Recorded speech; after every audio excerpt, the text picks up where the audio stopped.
People, kita sangat bahagia bisa bertemu lagi dengan Anda semua pada acara TLIC Talk.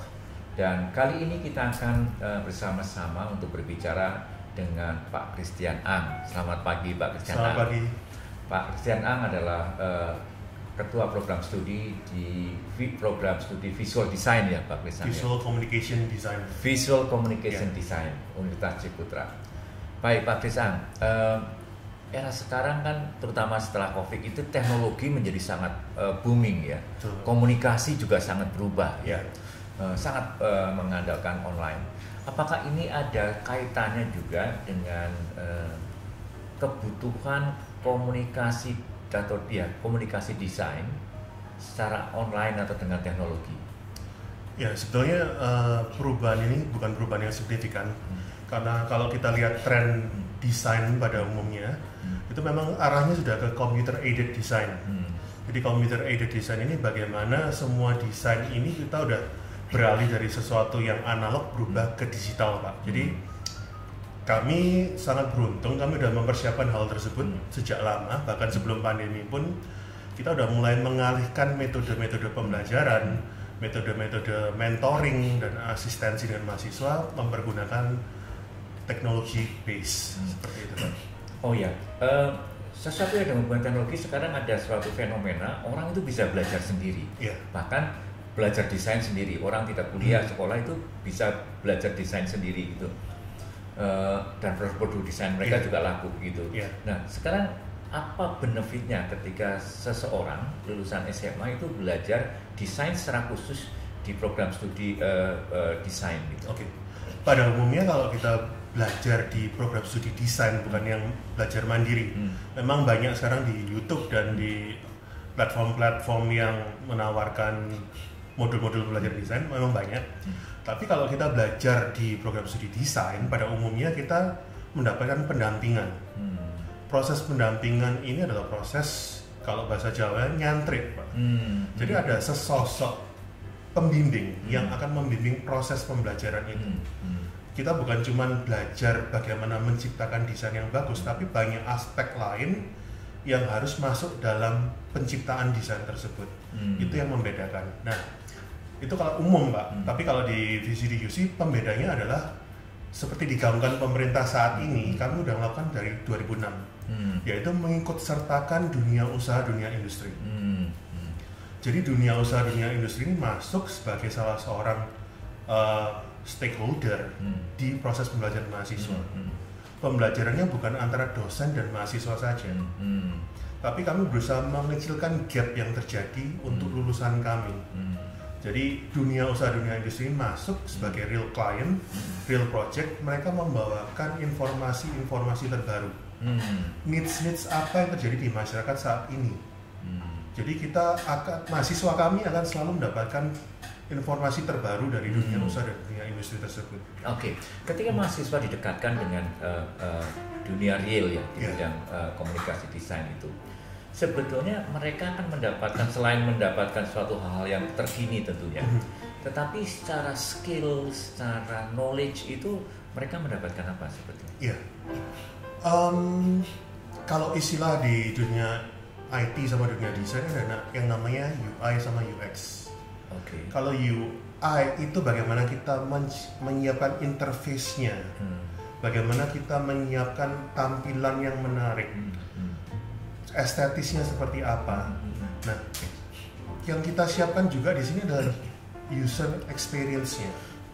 Jadi bagaimana membangun experience, bagaimana mahasiswa menyadari bahwa experience ini penting untuk menciptakan sesuatu yang lebih dari tampilan estetis yang menarik ini, Pak. Jadi itu yang ditekankan di sini sih.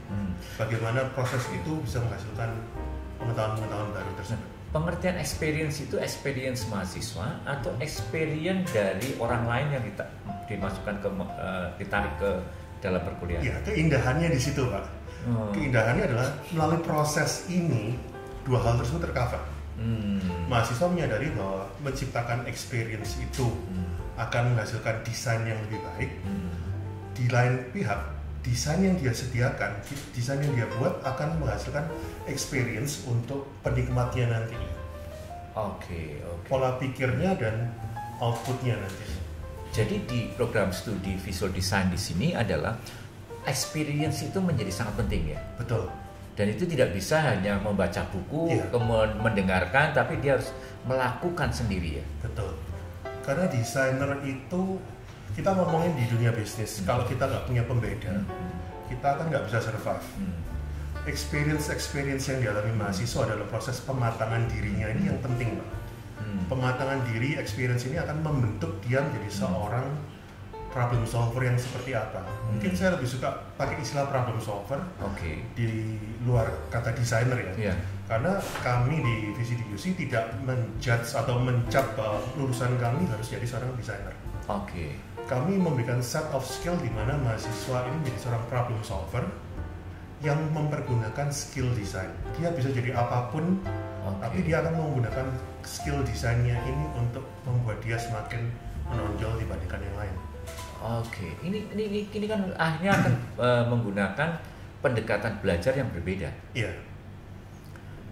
Sehingga pendekatan belajar yang sangat menonjol di Prodi ini apa sebetulnya?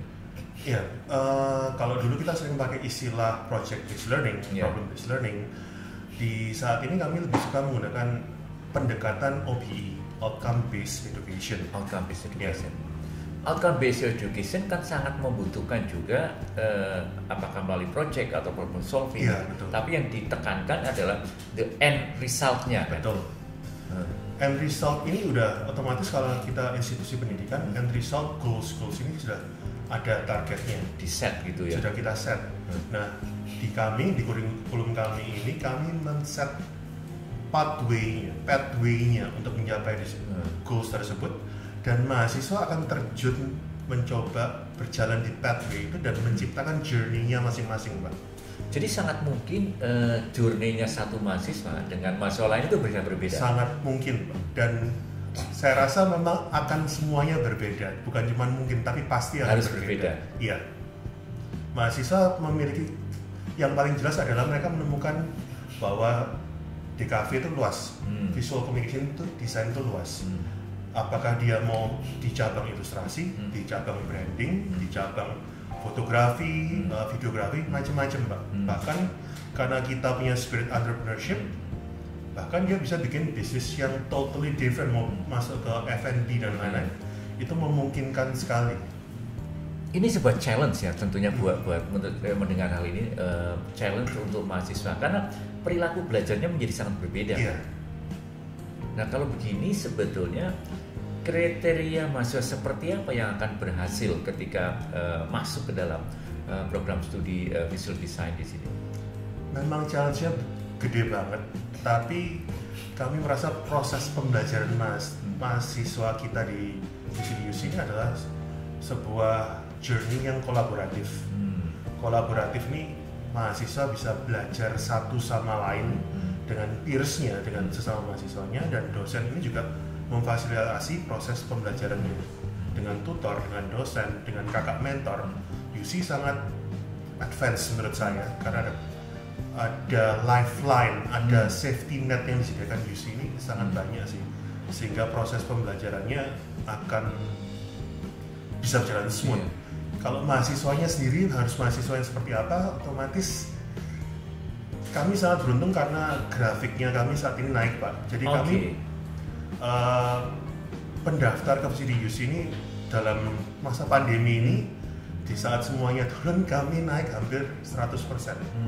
Jadi pendaftarnya naik hampir 100%. Di sini kami punya kesempatan untuk mendapatkan tanda kutip bibit unggulnya yang kami ini pilih dengan melihat dari interview, dari hasil tes gambar, tes tulisnya dia. Kami mencari mahasiswa, calon-calon mahasiswa yang memiliki passion, yang memiliki niat belajar yang cukup baik, cukup tinggi, dan yang penting juga disupport oleh orang tuanya, seperti itu. Dan kalau begitu sebetulnya karena cara belajarnya lain, pasti pengukuran keberhasilan akan berbeda ya? Iya, betul. Nah kira-kira bagaimana pengukuran keberhasilan mahasiswa, atau mahasiswa dikatakan berhasil kalau seperti apa gitu? Kalau gampangnya kalau di OBE otomatis yang dinilai adalah knowledge sama skill yang dia peroleh di endingnya Pak, seperti itu. Tapi kami udah develop rubrik-rubrik penilaian yang menilai bukan cuman hal yang apa istilahnya ya, bukan cuman endingnya tapi prosesnya juga akan diamati. Bagaimana mahasiswa ini memiliki breakthrough dalam proses pembelajarannya, bagaimana dia menemukan sumber-sumber baru dalam proses pembelajarannya, bagaimana pengalaman yang dia ciptakan itu akan menjadi nilai tambah pada waktu ini dinilai. Jadi dosen sangat memperhatikan proses setiap individu mahasiswa. Betul. Di dalam mereka membangun experience untuk menghasilkan project-project desain yang bagus itu. Itu kenapa di kami untuk meskipun ada dosen kelasnya per kelas 60 mahasiswa, tapi dalam kelas ini akan dipecah dalam kelompok-kelompok kecil, Pak. Okay. Jadi per kelompok ini ada 15 orang, di mana ada satu tutor yang akan mengawasi atau mengobserv ke-15 mahasiswa ini. Okay. Dengan rasio itu kami rasa akan lebih membantu. Okay. Pernah nggak mendapati mahasiswa yang melihat tentang level determinasi, yaitu tadi goal tadi. Yeah. Kalau dia mahasiswa yang punya determinasi yang kuat, dia akan lebih berhasil. Tapi kalau level determinasinya dia rendah, gini-gini aja nggak apa-apa lah gitu ya. Itu menjadi berpengaruh kepada hasil desainnya nggak? Sedikit banyak berpengaruh, karena dalam proses di kelas saya contohnya, proses itu akan di-highlight Pak. Jadi akan ada sesi-sesi di mana bukan whole session tapi 10-15 menit di akhir kita akan membahas tentang apa yang sudah dilakukan oleh temannya. Contoh kasus yang baik, minggu lalu temanmu melakukan ini loh, dapat source baru, dapat pengalaman baru yang seperti ini. Dari situ kita harapkan sih, dari situ mahasiswa bisa ngelihat, oh ternyata ada bentuk apresiasi. Apresiasi itu ternyata selain apresiasi secara mental, tapi itu juga berpengaruh pada penilaian di kedepannya. Apakah dengan melakukan hal yang sama saya bisa bertumbuh dengan lebih baik? Okay. Ada nggak suatu aktivitas di apapun program yang sifatnya adalah mengekspos hasil-hasil karya mahasiswa? Ya, kami beruntung juga. Saya sering memakai kata beruntung karena networknya Ciputra Group kan sangat luas Pak. Jadi exposure ini bisa terjadi dalam berbagai bentuk. Jadi exposure ini satu yang paling umum adalah kita melakukan pameran.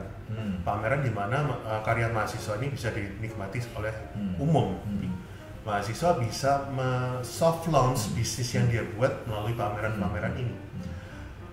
Exposure yang lain adalah karena grup ini punya anak perusahaan banyak, mahasiswa-mahasiswa kami ini bisa melakukan project-project yang diberikan oleh grup. Oh, okay. Rekognisi ini berarti rekognisi as a designer, as an individual yang memiliki kemampuan problem solving. Jadi grup-grup Ciputra ini seringkali masuk ke mata kuliah kami, masuk ke prodi kami untuk memberikan real case, real project sebagai bentuk rekognisi terhadap prestasi-prestasi mahasiswa. Oke. Nah ini yang menarik sebenarnya. Karena saya membayangkan dunia belajar yang diadakan di prodi ini menjadi sangat berbeda dengan pada umumnya ya. Yeah. Karena yang masih di benak masyarakat umum bahwa belajar itu sebetulnya ya mendengarkan dosen bercerita, kemudian mengerjakan PR gitu. Tetapi ini adalah menemukan pathway-nya dan mengolah pathway itu menjadi sebuah atau dengan hasil-hasil yang menjadi produktif gitu. Betul. Berapa persen yang mahasiswa berhasil di dalam menemukan pathway dan berapa lama sebetulnya menemukan pathway awalnya gitu loh? Proses menemukan pathway awal ini saya jawab satu-satu dulu Pak. Yeah. Pathway awal ini secara kurikulum sudah kami rancang, di mana setelah melewati semester kedua mahasiswa ini sudah kami rancangkan metode untuk dia menemukan jalurnya. Oh, oke. Jadi ada mata kuliah namanya Visual Studies, di mana mahasiswa di situ tuh mengetahui tentang ternyata di dunia desain, di dunia visual communication design, ada berbagai banyak pilihan. Saya bisa memilih jalur yang benar-benar sesuai sama passion saya, sama skill saya. Di situ kami mengajarkan bagaimana mereka meresearch, merefleksikan diri, refleksi diri ke dalam dan melihat ke dunia luar. Ternyata opsinya seperti ini, role modelnya yang ada seperti ini, trennya seperti apa, itu yang ada saat ini. Jadi di 2 semester pertama boleh dikatakan Mas pasti harus berhasil menemukan jalurnya dia sendiri. Di 2 semester pertama mereka belajar basic tentang desainnya. Setelah itu mereka di semester ketiga mereka akan difasilitasi untuk menemukannya. Iya. Biasanya perlu berapa lama Mas menemukan pathway-nya sendiri gitu? Awal pathway. Biasanya di semester ketiga keempat tuh mereka udah mulai terbentuk, Pak. Jadi bayangan ke depan saya ingin seperti apa itu udah mulai terbentuk di semester ketiga dan keempat. Selain itu kami juga mencoba merangkul alumni kami untuk balik masuk ke kampus sebagai seorang inspirator. Alumni yang sudah berhasil ini akan datang menceritakan, sharing, bahkan membuka lowongan untuk adik-adiknya ini magang. Sebagai contohnya kemarin baru aja kita lakukan, alumni kami yang bergerak di bidang mural, kliennya udah sampai di Southeast Asia, membuka peluang untuk adik-adiknya ini, siapa yang tertarik untuk belajar mural, boleh langsung datang ke projectnya dia dan ikut ngerjain mural bersama-sama. Experience-nya terbentuk di situ. Oke, ini menarik sekali sebetulnya. Jadi, you see people, jangan bayangkan lagi Anda belajar itu sebetulnya mengerjakan soal. Jangan bayangkan lagi Anda belajar itu mendengarkan dosen berceramah selama 80 menit. Tapi Anda harus mulai membayangkan bahwa belajar adalah proses menemukan diri Anda sendiri dan mengeluarkan potensi Anda melalui hasil-hasil desain Anda secara menarik sehingga ini akan diminati oleh banyak orang. Dan yang sangat penting Anda akan dikenal melalui karya-karya real Anda. Dan inilah journey experience yang akan dibangun selama 4 tahun. Dan ini menjadi suatu proses yang saya yakin akan menarik buat Anda semua, terutama untuk generasi-generasi era sekarang.